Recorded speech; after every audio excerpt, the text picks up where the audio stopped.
नमस्कार दोस्तों, स्वागत है आपका हमारे चैनल नेक्स्ट टाइम लाइफ में और मैं हूं आपकी होस्ट वैशाली धानिक। फिल्म समाज का वो आईना है जो हमें समाज की सच्चाई से रूबरू कराता है। लेकिन अफसोस की बात तो ये भी है कि जब भी किसी फिल्म में सरकार या समाज के खिलाफ कोई चीज दिखाई जाती है तो या तो हमेशा उस डायरेक्टर को दबाया जाता है या उसमें काम करने वाले एक्टर्स को दबाने की कोशिश की जाती है।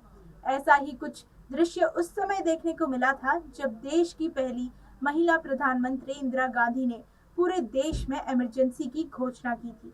इमरजेंसी लागू होने के बाद सरकार के खिलाफ उठाई गई हर एक आवाज को दबाने की कोशिश की गई, चाहे वो फिल्म के जरिए हो या लोगों के द्वारा। देश को जागरूक करने वाली फिल्मों से उनकी आवाज छीन ली गई। आइए जानते हैं हमारी इस रिपोर्ट में कि 1975 के आपातकाल राज्य 1975 की इमरजेंसी के दौरान कैसी थी फिल्म इंडस्ट्री की हालत। कई मीडिया रिपोर्ट्स के मुताबिक आपातकाल के दौरान देश में हर तरफ अफरा तफरी का माहौल था। एक तरफ जहां विपक्षी दलों के नेताओं को जेल और उनके घरों में कैद कर दिया गया था, वहीं सरकार के खिलाफ फिल्मों के द्वारा उठाई गई आवाज को भी दबाने की कोशिश की गई। इस दौरान कई फिल्मों के प्रिंट्स को भी जला दिया गया तो कई फिल्में आज तक रिलीज भी नहीं हो पाई।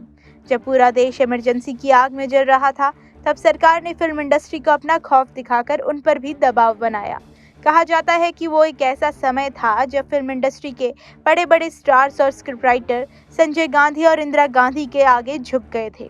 Script writer Sanjay musical concert I nice करके संजय गांधी की तारीफ कर रहे थे। एक्टर दिलीप कुमार जैसे दिग्गज एक्टर भी सरकार की तारीफ करते नजर आ रहे थे। देश में इमरजेंसी लागू करने के बाद इसके साइड इफेक्ट्स को दिखाने के बजाय सत्ता के पक्ष में बोलने के लिए बॉलीवुड इंडस्ट्री पर काफी प्रेशर बनाया गया। उस वक्त के तत्कालीन information broadcasting minister VC Shukla ने बॉलीवुड इंडस्ट्री पर सिर्फ प्रेशर ही नहीं बनाया, बल्कि बकायदा उन्हें धमकी देकर इमरजेंसी के पक्ष में माहौल बनाने की कोशिश करवाई। उन्होंने बॉलीवुड इंडस्ट्री के कई सारे स्टार्स को सत्ता के सपोर्ट में डॉक्यूमेंट्री बनाने का दबाव डाला। एक्टर्स द्वारा ऐसा ना करने पर इसका असर उनके करियर और आने वाली फिल्मों पर भी दिखा। इमरजेंसी के दौरान वीसी शुक्ला ने एक्टर मनोज कुमार को सत्ता के समर्थन में डॉक्यूमेंट्री बनाने के लिए कहा था, जिससे एक्टर ने इनकार कर दिया। तो उनकी फिल्म शोर की रिलीज होने के 2 हफ्ते पहले ही उसका प्रसारण दूरदर्शन पर कर दिया गया। इससे फिल्म बुरी तरह पिट गई और मनोज कुमार को काफी नुकसान हुआ। यहाँ तक कि सिंगर किशोर कुमार को भी इन सब में घसीटा गया।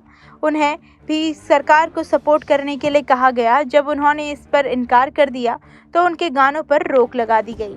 उसके बाद दूरदर्शन पर उनकी फिल्मों को रोक लगा दिया गया। इसके अलावा विजय आनंद, फिरोज खान, अमोल पालेकर, अभिनेता आत्मा राम के साथ भी कुछ ऐसा ही हुआ।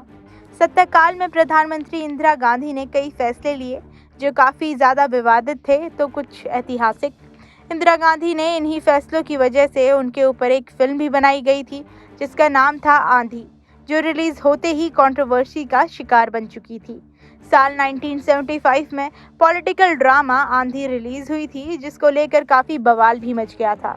फिल्म इमरजेंसी के दौरान बनाई गई थी तो इस मूवी पर बैन लगा दिया।